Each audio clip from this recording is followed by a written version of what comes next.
Hello friends, welcome to my channel. இன்றைக்கி பானிபூரியில் stuff பண்ணுற உருளைக்கிழங்கு மசாலா எப்படி செய்யுதுன்னு பார்க்கலாமா ஃப்ரெண்ட்ஸ். இதுக்கு வந்து ஒரு 3 மீடியம் சைஸ் உருளைக்கிழங்கை வந்து 5 விசில் வச்சு தோலை வந்து ரிமூவ் பண்ணி வச்சுருக்கேன் ஃப்ரெண்ட்ஸ். அதை வந்து ஒரு 90% வந்து நல்லா வந்து மசிச்சு விட்டுக்கலாம் ஃப்ரெண்ட்ஸ்.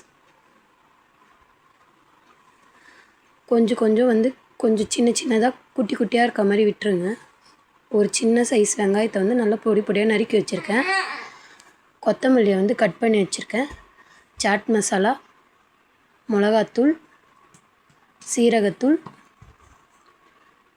பொடியாக பச்சை மிளகாய், உப்பு, ஒரு பிஞ்ச் பிளாக் சால்ட், ஒரு ½ சைஸ் லெமன் வந்து பிழிஞ்சு வச்சுட்டு இதை வந்து நல்லா வந்து மிக்ஸ் பண்ணி விடுங்க ஃப்ரெண்ட்ஸ். ஒரு 5 மினிட்ஸ் ஆச்சும் ரெஸ்ட்டு விடுங்க. நல்லா அந்த புளிப்போட இதுவெலாம் வந்து இறங்கி செம்ம டேஸ்ட்டாக இருக்கும் ஃப்ரெண்ட்ஸ்.